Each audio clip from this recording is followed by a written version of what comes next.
Good evening, and thank you for joining us tonight for our Village of Alsip committee meeting. Today is September 11th, 2023, and we'll call this meeting to order at 7:30 p.m. Can you call the roll, please? Trustee Dalzell is absent. Trustee Juarez Mendoza is absent. Trustee McGlawhorn? Here. Trustee Murphy? Here. Trustee Navas Barza is absent. Trustee Parada? Here. Mayor Ryan? Here. We have a quorum. Thank you. Please join us for the Pledge of Allegiance. I pledge allegiance to the flag of the United States of America and to the republic for which it stands, one nation, under God, indivisible, with liberty and justice for all.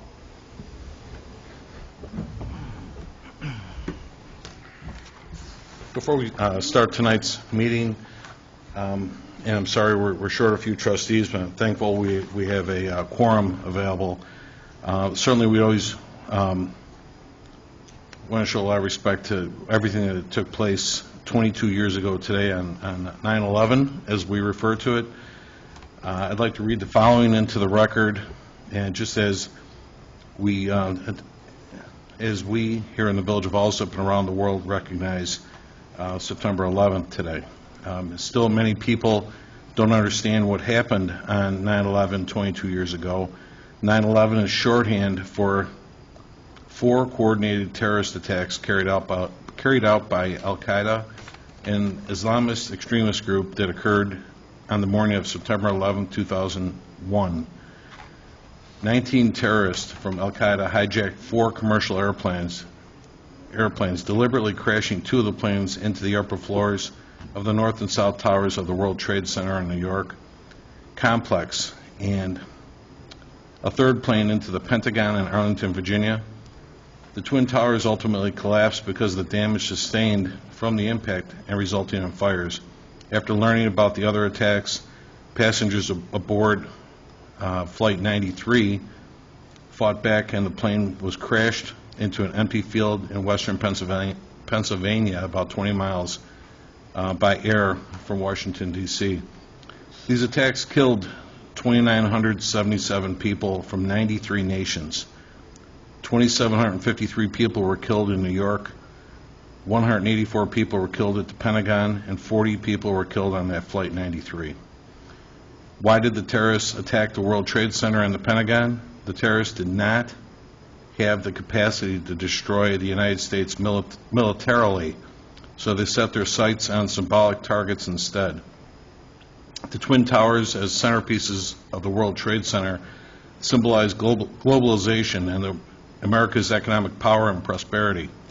The Pentagon, as the headquarters of the U.S. Department of Defense, serves as a symbol of American military power. It is thought that Flight 93 was headed to the Capitol building, the center of the American legislative government. Al-Qaeda hoped that by attacking these symbols of government power, they would promote widespread fear throughout the country and severely weaken the United States' standing in the world community, ultimately supporting their political and religious goals in the Middle East and Muslim world. 15 of the 19 terrorists were from Saudi Arabia, 2 were from the United Arab Emirates, and 1 was from Lebanon, and 1 was from Egypt. Finally, what does Afghanistan have to do with 9/11? Al-Qaeda was based in Afghanistan. They operated training camps there and openly lived in the country with the support of the Taliban, an extremist group that ruled the country. On September 20th, 2001, in a speech to the joint session of Congress, former President George W. Bush asserted, "Any nation that continues to harbor or support terrorism will be regarded by the United States as a hostile regime." Today we remember those 2,977 innocent souls who lost their lives. Additionally, we pray for and thank the military personnel who lost their lives after the U.S. waged a war of self-defense in Afghanistan in 2001. Since then, no enemy has been able to launch such an attack on our homeland, and that speaks to the entire U.S. government's efforts to defend our citizens from terrorist threats that could emanate from Afghanistan or anywhere around the globe. Still, we know this work is not done. We must keep a relentless focus on counterterrorism, and we are. Again, please keep everyone affected by the 9/11 terrorist act against those that I mentioned, and certainly their extended families. I think it's just a terrible moment in our history. Before we start our regular reports, we do have a few people in the audience I'd like to acknowledge, so we are cognizant of their time this evening. I'd like to go a little out of order. It is a committee meeting this evening, and start with the Planning and Zoning and Licenses Committee. Trustee McLaughlin, can you speak to item 1, please, on your agenda? Thank you, Mayor. Discussion of case number 2023-08-R-300 for subdivision dividing one lot into 2 lots for the property located at 5825 West 118th Street in Alsip, Illinois. Public hearing was held on Wednesday, August 16th, with a vote of 4-0 in favor of. So we have representatives here from Opus, who is going to be developing 2 logistic warehouses. Gentlemen, and off the top of my head, I know one's going to be roughly 140,000 square feet. How big is the other one then, too? 190,000 square feet and 170,000 square feet. That's fantastic. And again, as you're saying, right now, this is 1 lot, and you wish to divide that in 2, because is that divided by the railroad tracks that run down the middle? Okay, so you're going to have 2 parcels out there. Board, I did mention to the Opus representatives that I'll put this on next week's agenda for approval, and based on, I know I'm short 3 trustees this evening, but we'll certainly put it to a vote next week to get that approved for you then, too. Okay.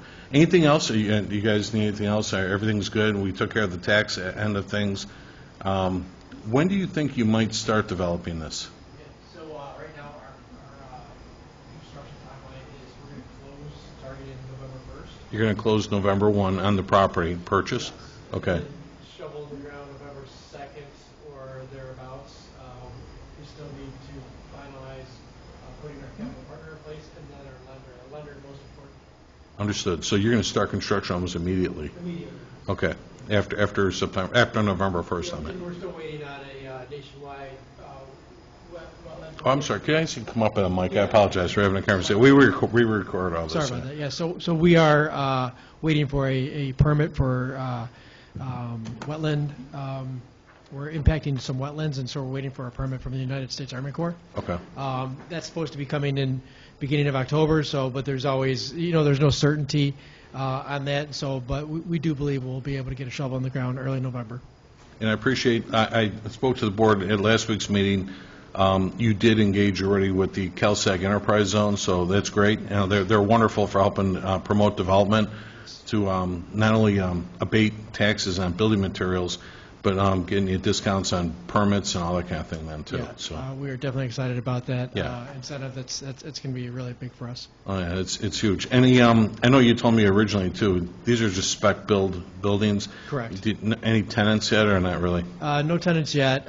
We do anticipate up to 2 tenants for each building, but it's probably going to go 1 tenant for one building, 2 for another is kind of how I'm thinking it's going to go, but you never know until you get them built. It's a great thing, I tell you. We're actually, what a great problem to have. Finally, we're going to be we have a couple of spots available for vacancy and stuff, but as far as available land, you're developing some of the last of it yet, too, which is a great thing. Excited about that. Thank you for developing in our community, and as I said, I'll put this on the agenda next week for approval then, too. Thank you. All right. Thanks, everyone. All right, have a great night. Thank you, gentlemen. Trustee, I was just speaking to this, Dan Skirpan. Dan, that's how you pronounce your last name, right? Right, yes. Dan Skirpan is with us this evening as well. Dan owns Skirp Construction. Dan is planning to build 2 homes at the first one's going to go up at 11741 South La Crosse. Dan's going to build a spec house there. His intention is to build 2 homes, build 1 home, and obviously get some interest and sell that, and then build next door to it too. Then, Dan, is that what you're planning to do? Yes. Okay. Dan did hand out Dan, if you would, can you go up by the microphone there?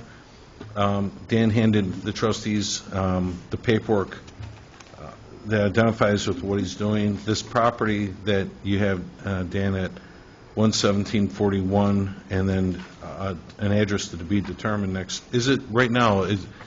it's already been, the Plan Commission, it was a 5-2 vote in favor of, but you want to take one lot and divide that in two, correct? Yes, that's correct. Okay. Currently, it's a 90-foot wide lot, and I'd like to subdivide that into two 45-foot wide parcels. Okay, so you're going to have two parcels of property that are going to be approximately 45 feet wide by almost 126 feet deep. Yes, that is correct. Okay. So similar to a city, how big is a typical city lot, Dan? Which depends which city. I mean, Yeah. Like a Mount Greenwood neighborhood house or something like that? 25 to 30 feet wide. Oh, okay, so, okay, that's fine. By roughly 125 deep. At the most, yes. Okay, I used to live down in Bridgeport way back when, and when you could touch almost the houses, that's kind of a real tight community over there and stuff, yeah, too, so. Yeah, so Dan, go ahead, if you want to speak to this, if you want to tell the trustees more about your plans. Sure. What I'd like to do is subdivide the existing 90-foot wide lot into two 45-foot wide lots and construct two single-family homes, split-level design. Both of them would have two-car attached garages with the driveway going out to the street. There would not be any detached garages. I would not be requesting any additional variances on lot coverage nor on side yard setback. It would still maintain the required 5-foot minimum side yard setback. Hopefully, if things go well, the homes would sell for in the mid $400,000 price range. Mm-hmm. If things go well and we're able to sell the spec house at close to that price, then we would look to come back to the board and develop the property that we own to the north with additional homes of similar size and style. Okay. And Dan, this is, I mean, a lot of us all have the same kind of style homes. This is like 5 steps up, 5 steps down, kind of split-level home like Yes, that? exactly. No basement or anything, no sub-basement, I There should might say. be a sub-basement under the front half of the home. It's a 50-50 thing. Okay. Yeah, I'm sorry, this didn't make it to the agenda this evening, and I did excuse Building Commissioner Early. He had another project he was working on. He just got back today from vacation. Or did you have any questions for Dan from Skirp Construction? Well, I think the biggest issue is, I mean, we're, going blind here. I mean, we don't have the minutes from planning and zoning. Mm-hmm. We didn't have any backup for this on the agenda for tonight. I do know that, off the top of my head, our normal width lot is 50 feet. Mm-hmm. So we're looking for a 10% variance on the width of both lots alone, off the top of my head, and I haven't been able, no sufficient time to do research on it to know what our normal minimum square footage is per lot, because I believe this is deficit on that as well. And I was going to say, and especially in that area, west of Cicero, you typically have larger lots, not smaller lots. Mm-hmm. So without having the planning and zoning minutes and all of that information, and Roger not here to ask questions, it's very difficult. Well, again, it depends on I know a typical lot over, like, I live, Dan, I'm like maybe 2 blocks west of that, and a lot of us are, but I know the lot that I've got, it's a smaller home, but the lot itself is 100 wide by 200 deep. And it's obviously it's an offset lot and stuff yet too. I'm right behind Home Depot in a way, like over there. And but I know typically they're maybe 100 wide, but I don't have a zoning book readily handy to me at this second. But off the top of your head, was there an ordinance that you were familiar with that said they had to be 50 feet wide?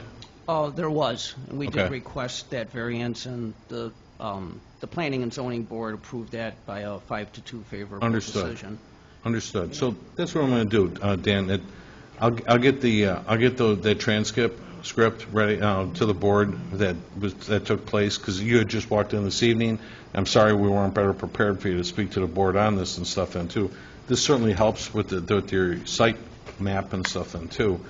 But let me coordinate this with you. I'll start tomorrow with the building commissioner, and I'll bring this back to the board, and we'll get this conversation going right away for you. then, Okay, too. great. Okay? Thanks, Mr. Mayor. And I certainly I appreciate the plan commission With a 5-2 vote, everybody was there, so that's great. You had all 7 commissioners there and stuff then, too?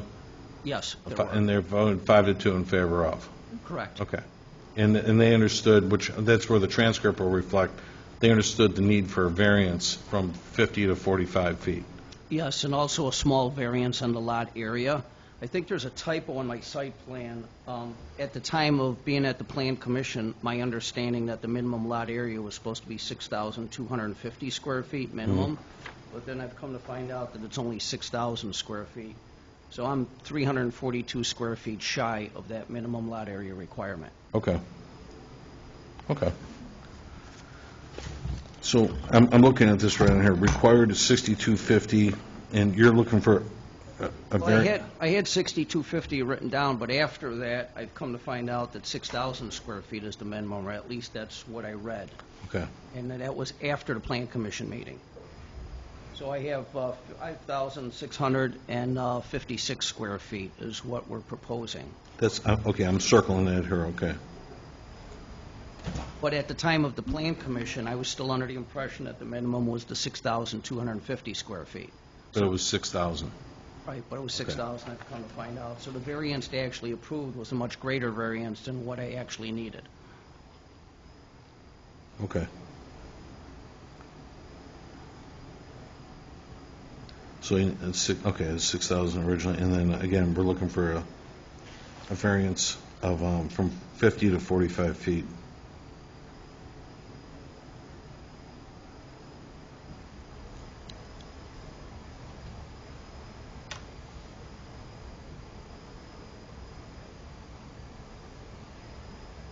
Very good.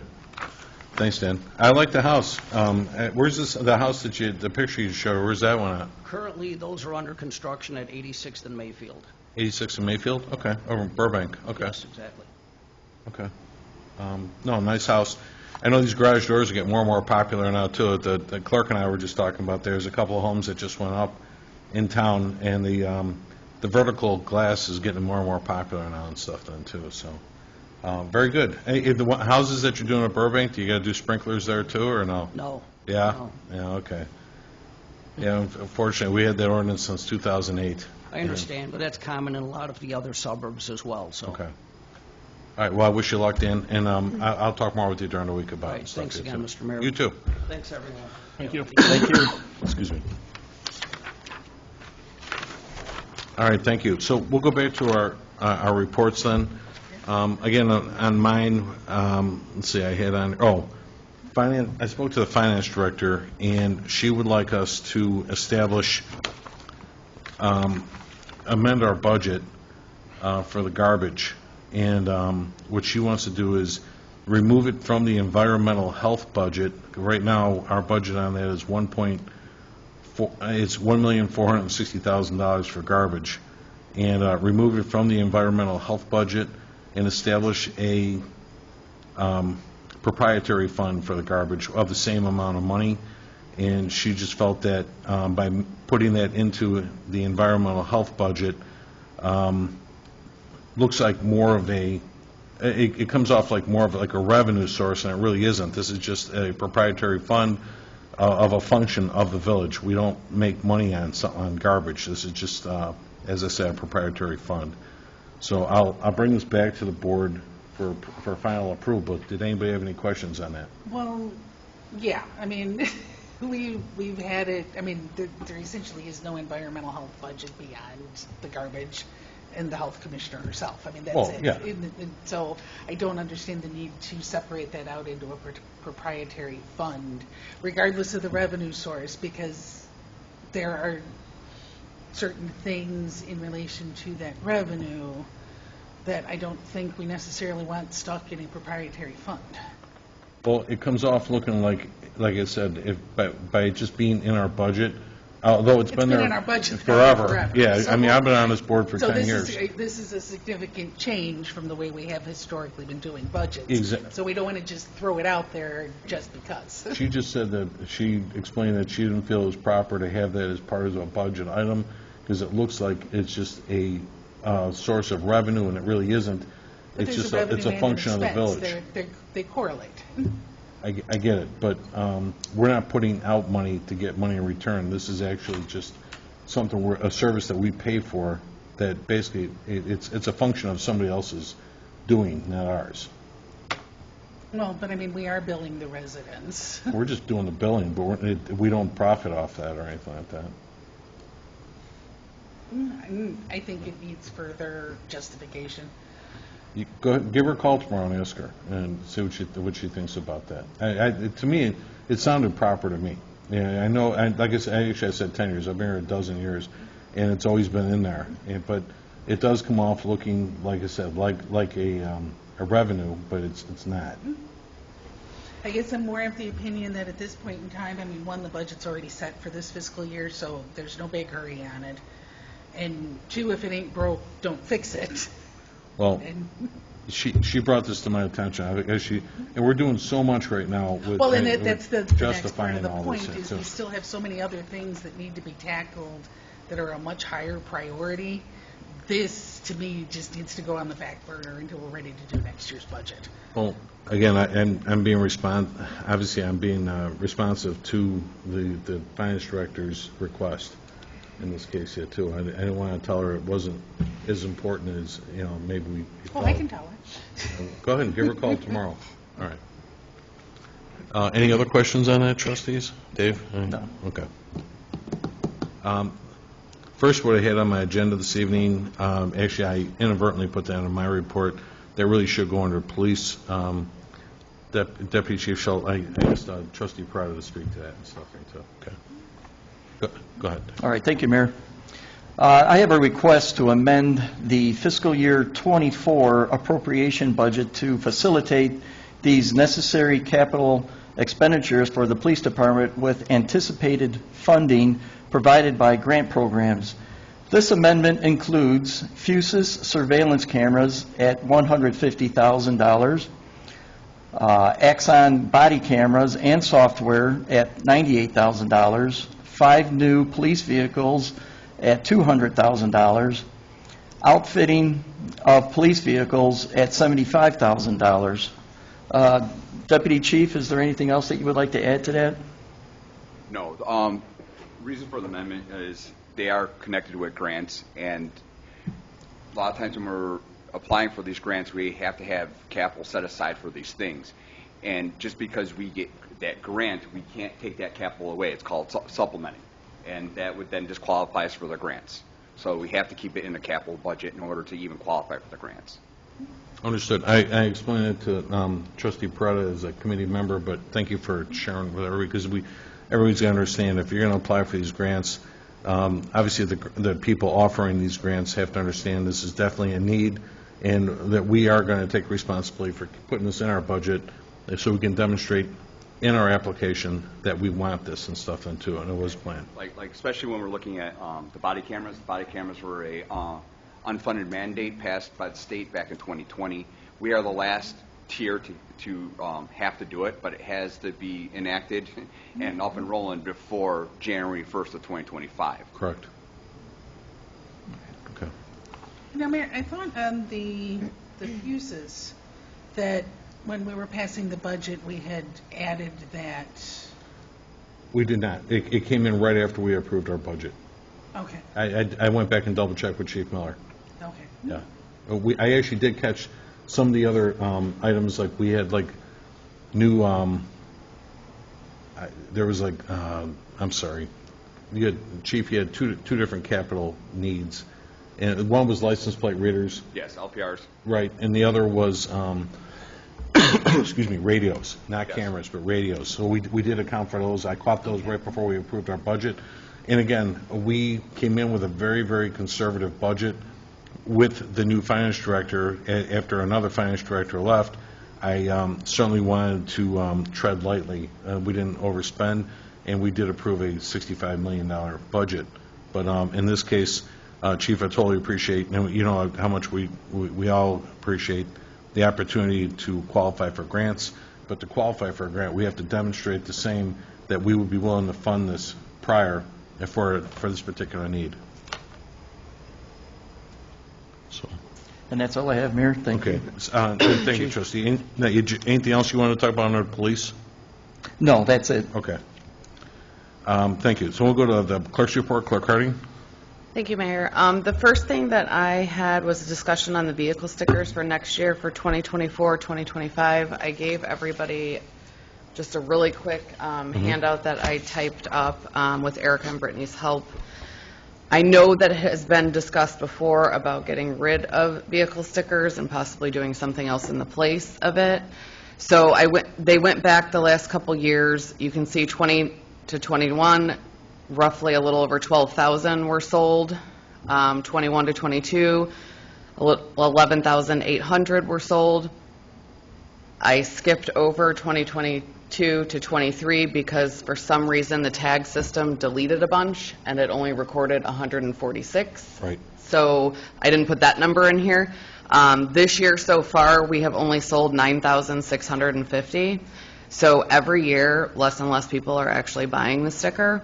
The tickets over the last 3 years that have been written to people without stickers is only $1,088. Not dollars, just people, right? I mean, not dollars. 1,088 tickets have been written Right. over the last 3 years for not having a vehicle sticker. And then I broke down the cost. The cost has gone up every year. This is for, the pictures, the drawing, all the work that goes into that, and all the materials, the stamps.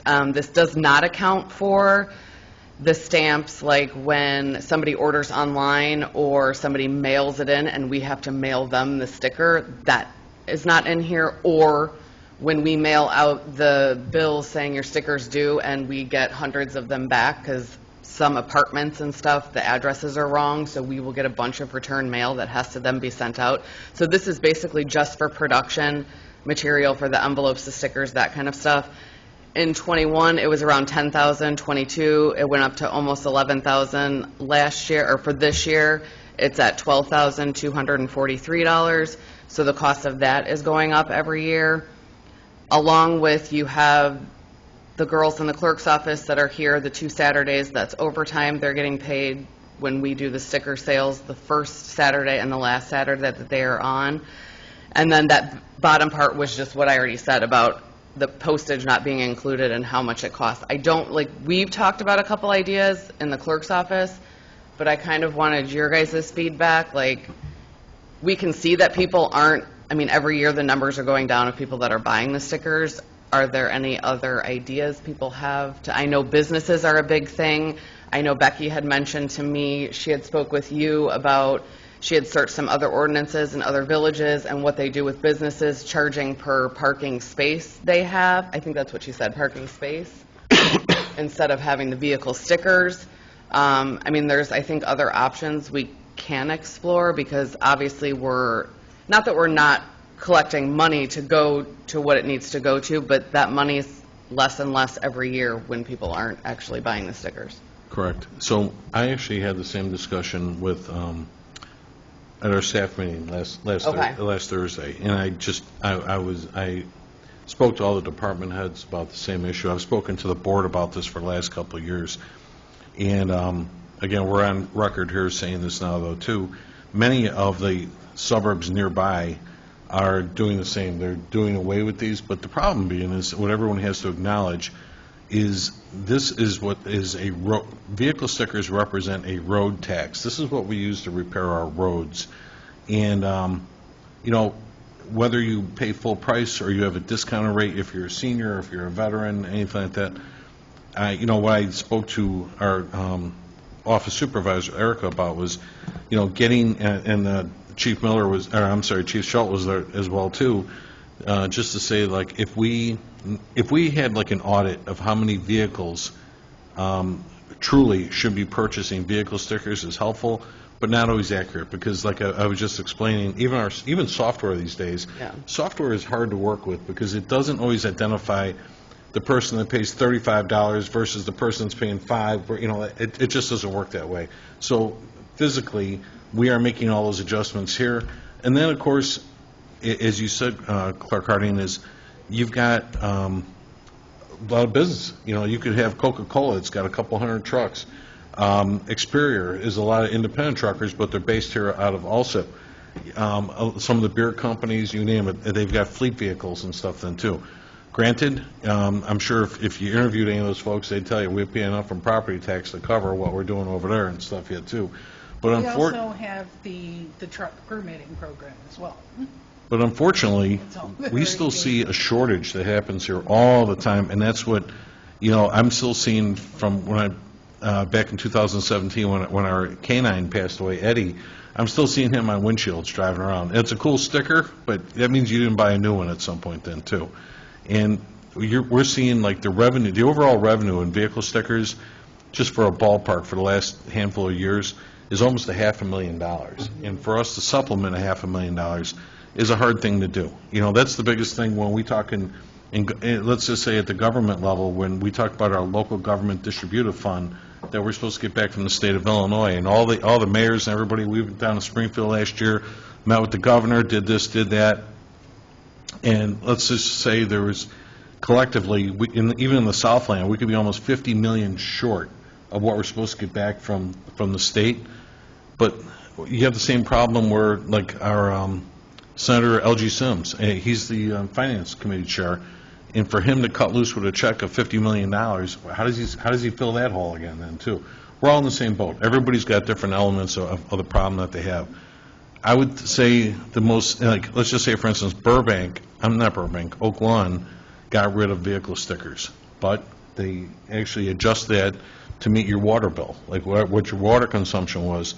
They did that. We've got a higher concentration of industry here than they do, so it's kind of hard to figure which is which, because we've got big plants here, but that doesn't necessarily mean they've got cars. They've got more homes than we do because we're an industrial community and stuff then, too. Tinley Park just got rid of vehicle stickers about a year or so ago. I'm not sure what they did to fill that void as well, too.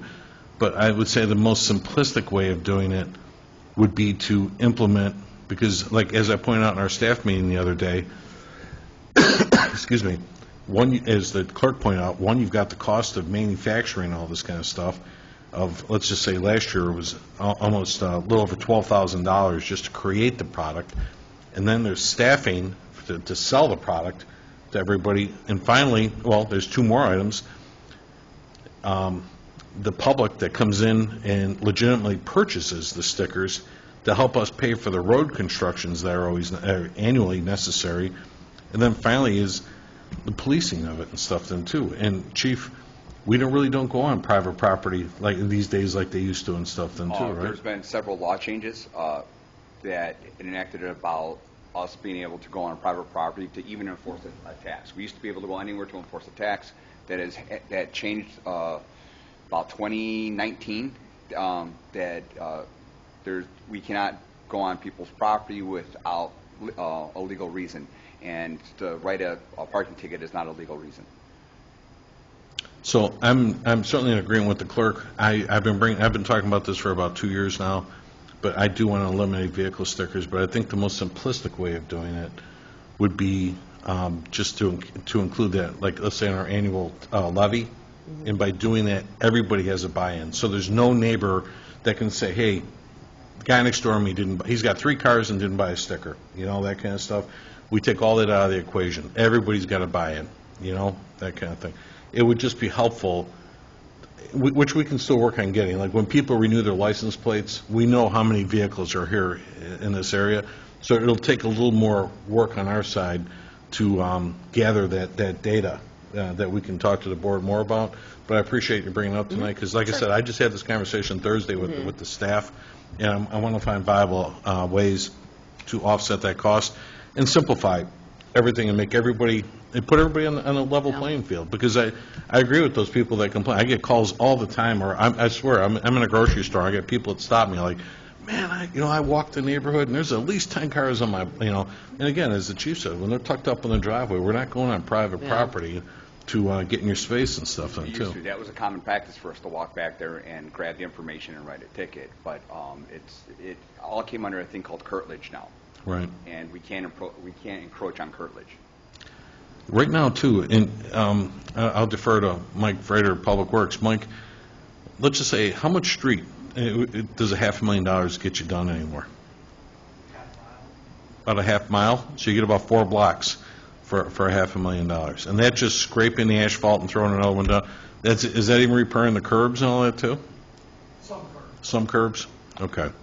In other words, it doesn't go very far. And I know we've got, is it 52 miles of pipe, like water pipe, Dan, or is it road in town? We have approximately 55 miles. 55 miles of road in our town. I knew it was one or the other. Okay. So we've got 55 miles of road. And again, we talk often, you and I talk about putting together 5-year capital plans, and it's not the easiest thing to do to say that every year we're going to earmark like 1.5 million just for roads. That was always our benchmark, and we can't get there with that all the time, then, too. We're lucky to get more than, we're lucky to do 750,000 a year. And that's what, maybe half of that being MFT and half what we budget then, too. And the last thing we want to do is just have such expectations that we put more of that financial onus on the taxpayer. We're not doing that stuff. So we're trying to find a fair way to do this right now and stuff then, too. So I will, scary, get a little tickle. I will work on this, and I'll get back with the board in 2 weeks, and I'll try and have that data here, and we'll have a great discussion and see what we can do moving forward. Because she has the plan as well, too. I know you're not quite a year out. You're probably 6-8 months out from making your order and stuff. We here, usually too. start like October-ish. Oh, really? Yeah. Ordering? Okay. All right. Well, Well, not ordering, but like planning everything, because she's got all the stickers that she has to do, and then the design, because that has to be approved, and then we have to wait for everything. So, yeah, last year we started October, end of October, beginning of November. Okay. All right. I'll have this back within 2 weeks in our next Okay. committee, and we'll have a great discussion about Okay. that then, too. Thank you. I also had the presentation of the September 5th, 2023 board meeting minutes and the presentation of the August 2023 FOIA report, and that is all I had, Mayor. Okay. Thank you. We didn't have the engineer here tonight. Mike or Dan, how's your projects going with water and sewer? Everything going okay? All right. Are we done? Dan, do we do that new, excuse me, do we do that new pressure test yet for that new water line? Both water mains on the 15th place and 118th place are in service. Excuse me. So Dan's not mic'd up, but 115th place and 118th place are both powered up in operation. So we just have remediation now then, too? Transferring services over to the new main. Right. But I'm saying we still got to patch streets and all that kind of stuff yet, too. Okay. All right, thank you. We have the public forum. Did anyone in the audience wish to address the board tonight? Anybody? Okay. We'll go to our standing committee reports. Start with Finance and IT. Trustee McGlawhorn. Thank you, Mayor. I will have the usual list of payroll and accounts payable for approval next week. That's all I have. Okay, thank you. Fire Committee, Trustee Murphy. Mayor, we're going to waive this for tonight in that we only have 3 members to discuss such a heavy issue. So we're going to push this off a couple of weeks if that's all right with you. Sure, we're short board members, and this is a big discussion on a ladder truck. So, all right, thank you. We had the police report already. We'll go to Public Work and Boat Launch Committee. I have the presentation of the August 2023 monthly activity report. I have the request for approval of the board to declare 4 vehicles in Public Works as surplus and have them auctioned through the Southwest Conference of Mayors Joint Municipal Auction on October 14th, 2023. Mike, did you want to comment on those, or?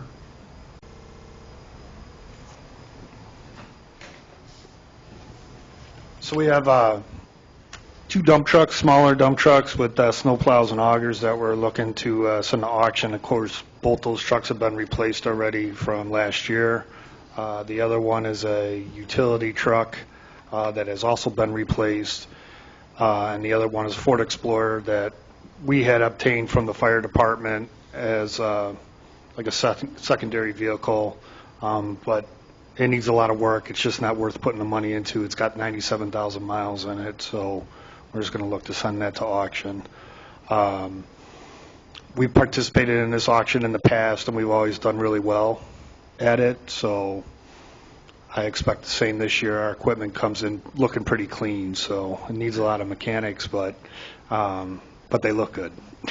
Mike, so I'm having a hard time with my digital format here, but So you got four trucks. Off the top of your head, can you recall what year they are, or how many miles maybe, or anything like that? They were all 90,000, over 90,000. Each Okay. vehicle was over 90,000 miles, and they range from a 2008, 2009, 2006, and a 2010. Okay. Okay.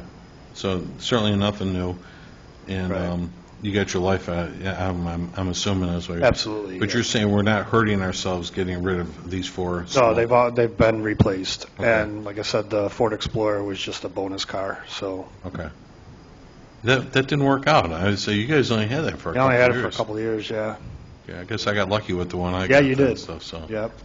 The guys have been eyeing yours. I tell you, the pool car I drive, that's an '07 Explorer. It's only got 56,000 miles on it, and it runs really well. I mean, it's a good car, but obviously being an '07, it was kind of getting dated too yet, But no, we don't go very far in these things all the time either. So, but it's good to hear that you got almost 100,000 miles out of your stuff. Where's the auction taking place at, Mike? It'll be held at the Public Works facility in Palos Hills. Palos Hills? Yep. Okay. We've always done pretty well. I remember a couple of years ago, we did real well at that auction. Yeah. I remember we had that Chief, remember that black Dodge Charger? It was an investigator's car? Yeah. My feet were bouncing on the floor in that thing, and that still had a pretty good return, a sale cost on that and stuff yet, too, so. Okay. Thank you. And finally, I have a request for approval to award the sidewalk removal replacement contract to Strata Construction Company for approximately 360 sidewalk squares at $10 per square foot. And that's all I have, Mayor. Mike, is that the same company that's been doing it the last couple of years? Correct. Yeah. You said that's, just so the public understands, too, what's the deal with them? They're approved through a joint effort? Yeah, we participated in a joint bid through the South Suburban Mayors and Managers Association. So it was us, Village of Homewood, Village of Orland Park, that all participated. So there was, I think, 3 bids that were submitted. Strata was the lowest at $10 a square foot for a sidewalk, so. Are you all over the place? Any particular neighborhood you're going to? We're mostly focusing on our Zone 1 section, which is the west side of Cicero, but we got a couple of areas that we'll be doing some removals and replacements that are various locations throughout the village. I know my neighborhood would love to have a sidewalk, period. I've been there 25 years. We got no sidewalks on my block and stuff, so. Me too. You didn't get one either. And then just a reminder that next Monday, before the board meeting, we have a public information meeting concerning the Safe Routes to School program. Exactly. So that'll be held here in the boardroom. So I'll that the- make sure a letter goes out to all the residents that be affected in that area, letting them know if they want to come out to the meeting, they can have any questions answered. What time is that? Yeah, 7 o'clock. 7. And that's going to be the one that we were approved for off Leclerc, or our new application? No, off of Leclerc. Okay. Safe Routes to School, we were fortunate to get, we were approved for $250,000. We're only one of 52 projects that were awarded, I believe, across the state of Illinois, right? Yeah, something like that. And that $250,000, that's nothing but fill-ins. And the sidewalks have to touch a school. So over on near like 115th and Leclerc, we're going to do fill-ins, homes that were built after a certain year. What year was your house built to require a sidewalk? I don't recall. Early 70s, when Hazel Green became part of Alsip, that was when sidewalks became a requirement Yeah. in terms of developing a piece of property. So Okay. anything prior to, say, 70, I forget the exact year, 73, 74. Okay. That's interesting. I know my house was built in 65 or 6, something like that. Mine too. So it didn't have it. Probably why we got cheated. But anyway, what we're going to do is fill-ins all the way down from 115th to 117th on Leclerc, turn east and touch Hazel Green School. Right. Okay. Yep. All right. Very good, Mike. Thank you. We'll finish up here. We had the sewer and water report, trustee committee, rather? That'll be me, Mayor. Okay. Thank you. I have a discussion regarding the approval of T-Mobile Sire CH45564A amendment to tower lease with option. That's located at 5330 West 119th Street. This will be a 4-year, 5 consecutive. Is that correct, Commissioner Triben? So it'd be 4 terms of 5 years for a total of 20 years. Okay. Yep. Also, the monthly rent would be $26.23.50. That is going to be a total of $31,482. Rent will escalate by 15% of the first year of rent of the preceding term on the first day of each renewal term. Is there anything else, Commissioner, that you would like to add to that? And that pretty much covers the terms. There's really, beyond extending the term of the lease, which expires in February of 2024, nothing else has changed beyond the 15% increases and the extended 20-year term.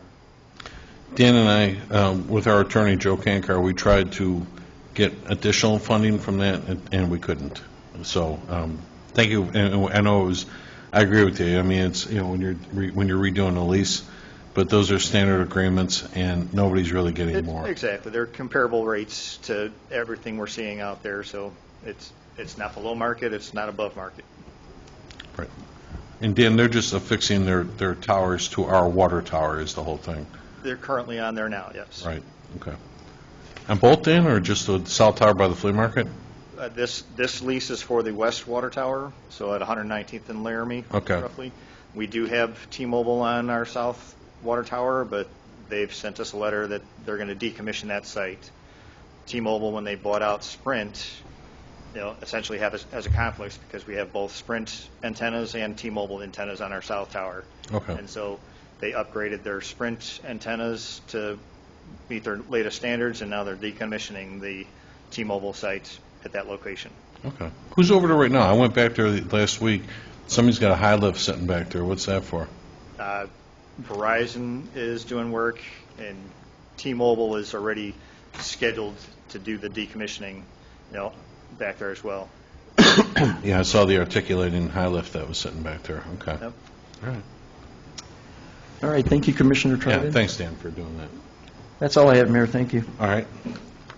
Next, we have the Building and Health Report. Trustee Parada. Thank you, Mayor.